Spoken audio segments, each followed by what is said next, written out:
Hello বন্ধুরা, সাথী কিচেনে সবাইকে ওয়েলকাম। কেমন আছো তোমরা সবাই? আশা করি সবাই খুব ভালো আছো, আমিও খুব ভালো আছি। তো আজকে নিয়ে চলে আসলাম আবার একটা নতুন রেসিপি, দেখতে থাকো। এই দেখো নিয়ে এসেছিলাম ছোটো মাছ। এটা কি বলে, চেলা না মায়া না কি ঝায়া, এর নামটা কি অবশ্যই কমেন্ট করে জানিও। তো লবণ হলুদ মাখিয়ে রেখেছিলাম, তো ভেজে নিলাম। এবার এই শাপলাগুলো কেটে রেখেছিলাম, এই দেখো দেখতেই পাচ্ছ, কেটে ধুয়ে পরিষ্কার করে রেখেছিলাম। এবার এইগুলো নিয়ে নিলাম।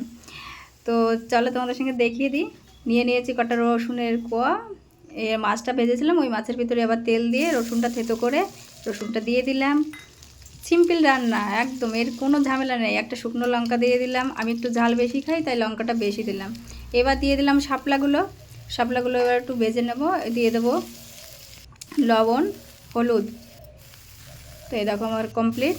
এবার একটু নেড়েচেড়ে, এটা বেশি জাল লাগে না। আগের দিনও বলেছিলাম যে একটা নুডলস বানাতে যতটুকু টাইম লাগে ততটুকু টাইমই লাগে। দিয়ে দিলাম কাঁচা লঙ্কা, আমি লঙ্কা বেশি খাই বলে লঙ্কাই বেশি দিলাম। দেখো এটা শুকিয়ে গেছে বলতে অনেকটাই কমে গেছে। এবার দিয়ে দেবো জলটা একদম অল্প দিতে হবে, কারণ যেহেতু এটা একটু জলকো জলকো টাইপের, এই কারণে জলটা কম দেবো। তো দেখো হয়ে গেছে। এবারে মাছগুলো দিয়ে দেবো, ভেজে রেখেছিলাম সে মাছগুলো। এবার একটু নেড়ে চেড়ে, দেখো জলটা একদমই নেই, শুকনো শুকনো, কারণ এতে তো এমনি একটু জল থাকে, ওই কারণে দেখো পুরো রেডি। আমার ভিডিওটা কেমন লাগলো অবশ্যই কমেন্ট করে জানিও। আর সঙ্গে যে আমি রান্নাগুলো করেছিলাম সেগুলো নিয়ে নিলাম একবারে খেয়ে নেবো বলে। তো এই দেখো ফাইনালি আমার রেডি, অবশ্যই কমেন্ট করে জানিও তোমরা এইভাবে কে কে খাও।